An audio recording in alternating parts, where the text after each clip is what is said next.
are talking about a complex topics like physical and psychological safety. There is no way to measure the success of our cameras, right, alone. That doesn't mean they don't add to safety. That doesn't mean I can't tell you stories of the camera helping us, right, generally after the fact, not always before the fact. But that doesn't, it is almost impossible to track the impact of that one change. I do want to give you a sense of the data and the numbers that we routinely track to measure both the psychological and the physical safety of our students. The Pennsylvania Youth Survey is done every other year. It is our best information, providing trends on bullying, mental health, and substance abuse. We have student assistant program referrals. These are primarily students with mental health or substance abuse concerns. We track that data on a regular monthly basis. Our annual State Safe Schools report is where any serious item like a threat, a fight, a drug offense, a weapon, those serious attacks would be enumerated there. There are some that we're required to make public and we send to the state, and you can review those. All other discipline numbers we do review. So we do look at school discipline numbers monthly. That is generally where bullying is enumerated. So for us to look at patterns in grade levels, boy versus girl, minorities, high school. And so we look at those on a monthly basis for trends. We look at crisis referrals. Thanks to Dr. Wyerker's office, we are now tracking all crisis referrals to look for patterns of students who are struggling with mental health and serious threat of harm either to themselves or someone else. That is a new system we put in place in the last 12 months. In addition to that, we will track items like Rachel's Challenge. Right? There will be teams of people who are putting things in place as a result of that presentation to help impact their buildings. Will it be possible for me a year from now to tell you exactly the impact of those? No, I cannot. Right? I will be able to tell you anecdotal data. I may be able to tell you specific data regarding a reduction in bullying. Whether that one presentation was the reason or not, it would be impossible for me to be able to tell you. Right? So I do want to be careful when we talk about data from that standpoint. I want to give you an overview from a history in terms of what I found out in terms of this conversation and clarify a couple things that I've heard in the community that are not quite right in terms of the time frame. This began, as I could find, in the 15-16 school year. In the fall, there was conversations with the administration, Pennridge Regional Police Officer, township officials, Souderton, and Quakertown, because they at the time had a school police officer model and a school resource officer model. So the conversation began as to what were those two models and what might that look like in Pennridge. And the conversation was the township was not only the concept, but also what would funding options possibly look like. In most areas, if there is a school resource officer, there is a split of funding, not always. Sometimes it's grant funded, and so that the municipality can cover it all or the school district can cover it all. But generally, there is some sort of split that has to do with what percentage you pay and what percentage you pay, who pays for the car, and those types of things when we're talking about school police officers. In the 16-17 school year, there was a decision made to first implement the ALICE protocols and to consider an SOR the following school year. That decision was made in the fall of 16 during the 16-17 school year. During the 17-18 school year, there was an official survey done in the fall of all Bucks County schools. They found at that time, and is also current, that 7 of the 12 other school districts in Bucks County currently have at least one SPO or SRO, as well as Souderton is North Penn. And I've learned from a national standpoint that 70% of all high schools nationally have at least a part-time school resource officer or school police officer assigned to their buildings. Then in the spring of that year was when the district made their final recommendation and added this item to the budget. So that was done. It began in February. There was a board meeting that was pretty recent after the Parkland shooting. It was obviously a very emotional board meeting, and there were lots of people, and it was in some ways the exact opposite of this public comment because of the time and the date, and there were many people who were saying we need to do something. This cannot happen here, right? And so there was the reaction to that in February, and that was the spring, February of 18. There was then a community safety forum in April of 18 where lots of topics were discussed. One of them was a school resource officer that was mentioned during that community forum. It was attended by about 100 family members, family community members, and school district employees. In the April Finance Committee, the first mention of the money piece of an SRO was mentioned. The cost estimate was that the district portion would be approximately $100,000. There was no formal commitment from the community, the township, in terms of what the percentage would be, but the conversation was somewhere around 75-25, 80-20, and so $100,000 was set as the round number for the cost of an SRO, and that was at the April Finance Committee. In the May board presentation, the budget was presented, and that $100,000 was put in the budget for the 18-19 school year. So at that time, the formal recommendation from the administration was to implement an SRO at Penridge High School for the 18-19 school year, the school year that we're in, and $100,000 was put into the budget. That budget was approved with public comment in June. So there were 5 times during the spring of 18 where this item was discussed and budgeted and put into for the 18-19 school year. Okay. And so for the 18-19 school year, the current budget does include $100,000 for an SRO. Because of the transition of my position in August, that position was not filled. I should say there were 2 reasons. One is partly my fault because I came in August. The other one was the fact that the township conversation was not finalized, and so there was no determination of what the money would actually be. And so there was no one hired because there was no idea of who would pay what percentage for the person and what they would make, since they would be a Penridge Regional Police Officer, since it was an SRO at the time. There have, through all of this, been multiple conversations with the cabinet, with the board, with Chief Blake, with other police officers, but generally with Chief Blake, as well as the other districts who have been vital in helping us to define our model. As I went through making my personnel recommendations, the board asked me over the first 6 months to look at personnel across the district. This was one of the items to look at because it was in the budget. When I looked at it and talked to the cabinet and looked at recommendations, our recommendation was to be able to meet the request of an SRO and the duties of an SRO was to recommend school police officers instead. A couple reasons for that. One, because they would do, and it would not be in addition to security guards, and I'll get to that in just a second. It would be a cheaper option. It would allow us to fund it ourselves, and we could do 2 of them for far cheaper than the $100,000 that was budgeted for 1 police officer or a school resource officer. The other one is, anyone who's in education knows that the single most important thing for an employee is their relationships with the people that they are working with and that they are responsible for. Our school security guards are responsible for those relationships and are the front line with the kids. And so the recommendation to make 2 of our full-time security guards, and I want to qualify, it may not be the people, and I'll get to that in just a second, but to have 2 of our security guard positions also serve as school police officers will allow us to continue to focus on the relationships like a security guard should, as well as then have the aspects of a school police officer in the building, or 2 school police officers. It will also allow us to cover more hours with a school police officer than having 1, right? 2 can work more hours than 1 can from that standpoint. I want to give you a sense in terms of the costs. It was reported in the paper that the school police officers would cost $83,000. That's not accurate because that also includes an additional part-time 5-hour security guard. And so as part of the presentation and my recommendation, we currently have 3 full-time and 2 part-time security guards.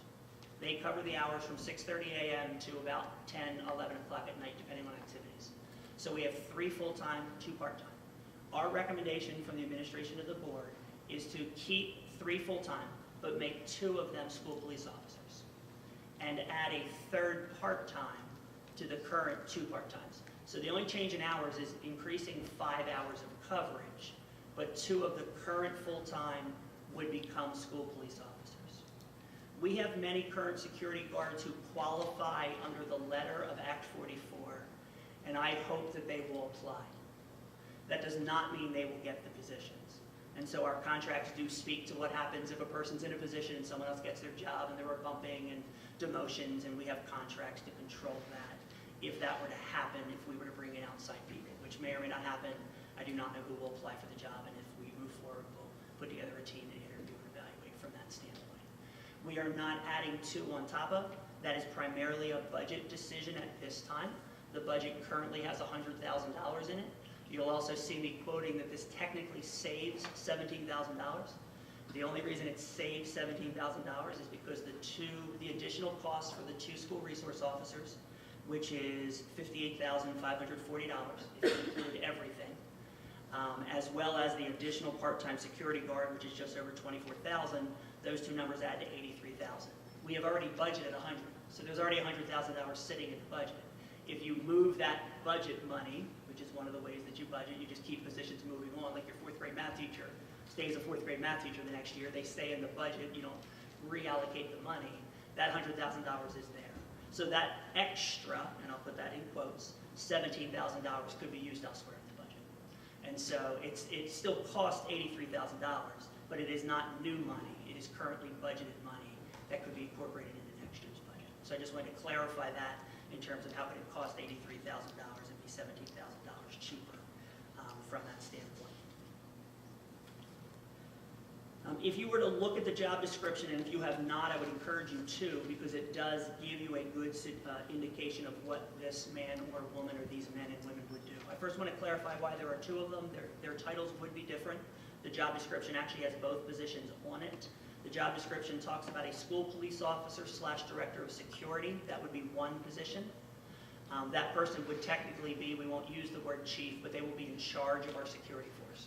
So any security issues as well as trainings and trainings for new teachers in our ALICE program and doing things at the middle school and the elementary school would fall on his or her shoulders. There then is also then a school police officer who doesn't have the supervision aspects, but does have the police aspects of the position.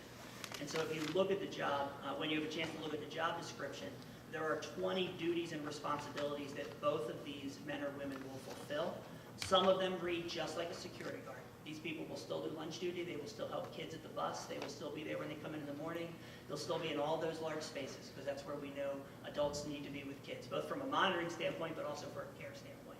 And so that's where they will be. They'll still be out parking cars. They'll still be dealing with buses. They'll do all the things that security guards do. They then have some of their job description that you look at and say, ooh, that's not a security guard. Those are the police officer responsibilities. When you talk about liaison with juvenile probation, those types of things that are important when you're talking about the legal system that a police officer could benefit Pennridge. Then there are, I believe, there are 5 additional responsibilities that are simply the director of security. So that person has an additional stipend to do 5 additional things. And you read those. Those are very supervision, coordination of training, extra planning in the summer. Both of these people would work additional days than they currently do. Currently, our security guards work student days, which makes sense. They work 181 days a year. That's how many days our students come to school. These positions would work additional days so that we had summer trainings. We had opportunities for them to help with the sports teams. Some of those things that happen in the summer that would be helpful for these positions to be able to do. So there are some extra responsibilities to be covered during those days. There's been conversation around the research and the concerns. I can guarantee you, but I will not bore you, that I have read the 7 I can find. I've also read the Congregational Research Services Report, which is basically the research arm of the government that says, tell us about XYZ. Well, they had one on school police officers that was done on data of the 15-16 school year, which is where most of the actual data can come from. People talk about, like, how many incidents have they been? How many times does a gun help? Does it prevent? Well, they can't measure prevention, right? There have been since Columbine in '99, there have been 197 school-time, school-day shootings. In 3 of those 197, there was an armed school police officer or school resource officer who intervened. In one case, they killed the perpetrator. In the other 2, they stopped it by making the perpetrator flee. Right? There were some casualties in those. I could not find for the life of me how many of the other 194, because that's the question a math geek's asking. I do not know of the other 194 how many of them had a school police officer or resource officer on campus. Because it's not all of them, because it's only 70% of the high schools have one. So there are going to be some instances where there wasn't somebody there. But we all know instances where there was somebody there and they didn't end it, right? So, because I know that that's part of the conversation that we have. So that data is out there. There are 3 things that the research shows, right? And I just want to do another warning in terms of research, because every one of these research studies, no matter what side of this issue you're on, you can find a research study to support you, but every one of them will say, we have a very small sample size, there is very little research done in this area, and there are a ton of multiple confounding variables, so it is impossible to predict which one of these things impacted that. And all of the studies will say that to some sense. Now, there are pieces of the studies where people have concerns that they've measured. One is increased criminalization. I know it's a conversation we've had on the board in some executive sessions, but also publicly, about you bring a police officer into the school day to day, more kids are going to get arrested. Because where a security guard might say, knock it off, a police officer might throw them up against the wall and handcuff them. I shouldn't have been that graphic, I apologize. They would arrest them, right? Because it could turn into something more than you're just, you're being a brat. And so there have been studies done on that, right? And there are studies that will show that from a poverty standpoint, there may be some truth there, and they're further studying that. If you factor out poverty, and so if you don't look at poor schools with high SES, which fortunately Penridge does not qualify, there is no indication that there's criminalization, that the numbers are any higher. There is indication that the things students are arrested for are less serious. And so there are roughly the same number of arrests, but where police officers from the outside would charge assault, a school police officer charges disorderly conduct. And so it's not like there are fewer charges. I'm not suggesting that, right? There are some studies that even show a little tick up of charges, but nothing statistically significant in the studies yet. Although, again, they are continuing to do this. There's also a question about the increase in exclusions. Are more students suspended or expelled? Currently, there is no indication that that's true, but that is data we track monthly. And that would be data with something, if this were to be approved, that is that significant that we would track that monthly. We would know whether all of a sudden at the high school we have a 20% increase in suspensions, and who is suspending and what caused it, and those types of things. We would have to. As well as there is some research done in terms of disproportionate discipline for minorities. This is not just true in the SPO situation, but it is also true in the SRO SPO situation. So it is something that we are not a largely diverse population at the high school, but we do have diversity across our community, and it is another piece that we would need to measure. We measure that currently in terms of suspensions as well as discipline referrals. We do track that information to see whether we are being disproportionate to boys over girls, to minorities over non-minorities. So that is information that we would need to track specific to an SPO or an SRO.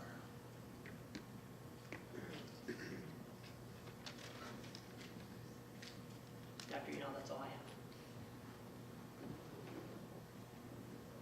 have. Dr. Bolton, I want to thank you for laying out as much information as you have. I think we've done, or you've done, I shouldn't take any credit, but that you've done a much better job this go-round than actually at the February 4th meeting, where I think we discussed the issue but didn't have nearly as much in-depth background, including the cost, but also the research part of this effort or interest.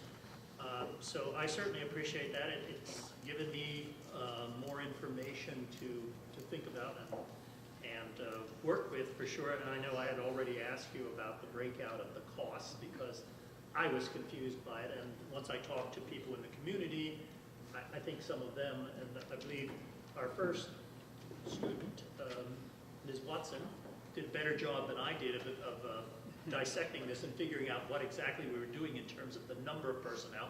I credit and thank her for that. I think that's wonderful that you pulled that out. I guess that's the characteristic, the thumbprint of a good reporter. So thank you so much. Certainly I am concerned because I think this is in many ways a very emotional issue, both sides. Whichever side you favor, it tends to be emotionally supported by you. I'm sure some of it's rational, but from what you've said, in terms of the research data, 197 incidents is certainly horrific from a human tragedy standpoint. 197 incidents in 13,000 some odd school districts is statistically insignificant.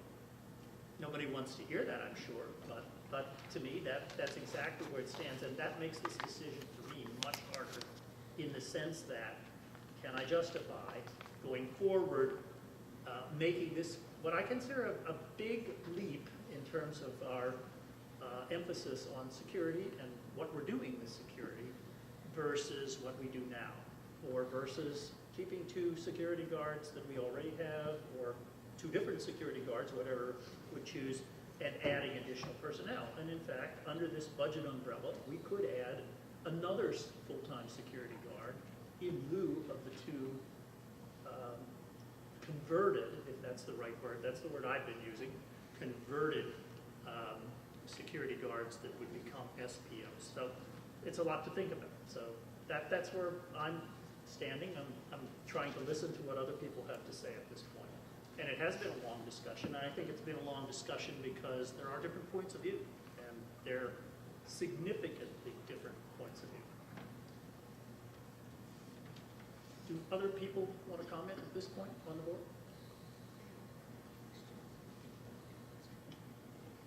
I think, Mr. Miller, you might have answered my question, but when you were saying about the training, can a school district, if you hire the police officer, is the school district able to exceed the required training? Yes. All right, and then the judge grants the powers to this individual or individuals. Is the school district able, does the school district have the power to say, to define the limits to what we would want someone to be able to? The SP, the school police officer, would be an employee of the school district, unlike an SRO, who is an employee co-located in the building, but an employee of a municipal police force. And so, as Dr. Bolton pointed out, with several of the school districts that we represent, several of the municipalities we represent, there's an ongoing conversation over the manner in which police powers are exercised in a school building, right? And Dr. Bolton, I think, pointed to several examples that are always subject to discussion between an outside entity and the school district in terms of does that police officer get involved in rumors? Does that police officer, is that police officer an extra principal or a police officer, and so on and so forth. Because a school police officer is an employee of the school district would have a greater span of control, shall we say. Whenever we have agreements with municipalities to provide an SRO, it's made very clear in those agreements that the final decision with regard to the exercise of police powers is with the municipality, not the school district. And that sometimes lead to some difficult conversations depending on the SRO who's assigned and so on and so forth. So all of the things that this board has been discussing and Dr. Bolton raised with regard to the need to find the right balance, that's all part of the discussion we've had in several other places.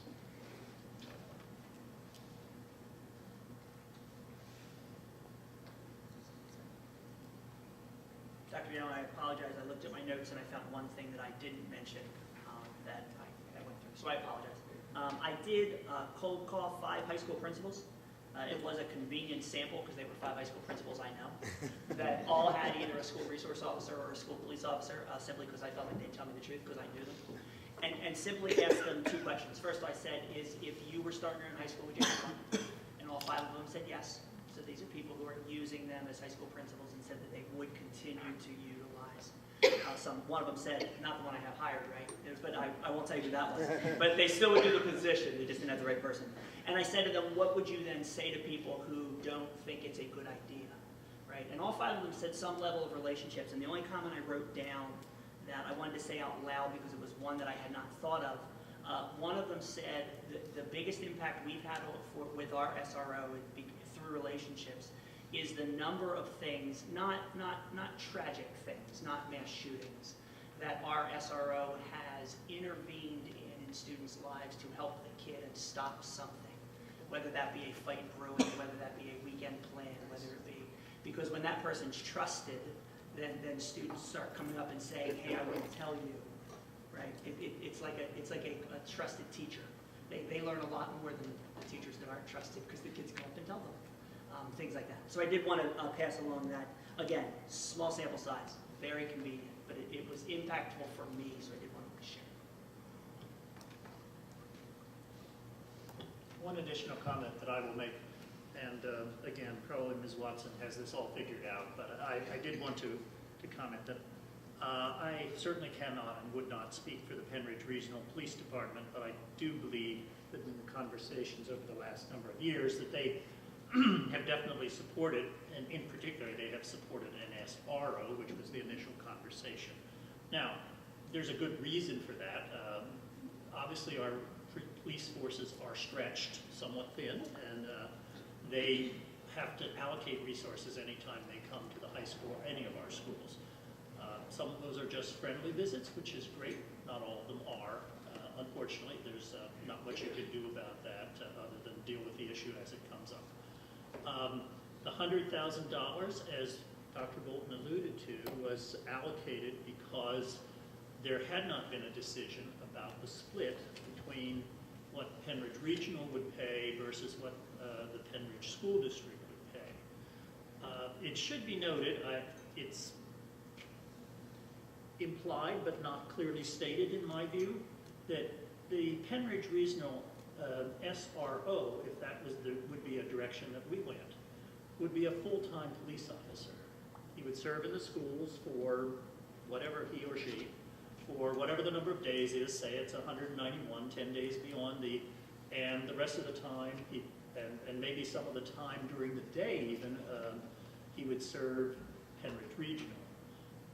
Hence the much higher figure than the two school police officers that are being proposed here, who are truly, although we call them full-time, they're only full-time in the sense that they work 191 days, as do other full-time teachers, for instance. They don't work a full year, they work a full school year. And that does make a difference, obviously, in what kind of salary people can command, depending on the position. But I think that's something that's kind of folded in here, and people may not be aware of, but they should be aware of, because those costs, that hasn't been the focus of tonight's conversation, those costs do have an impact on the budget. Any other comments?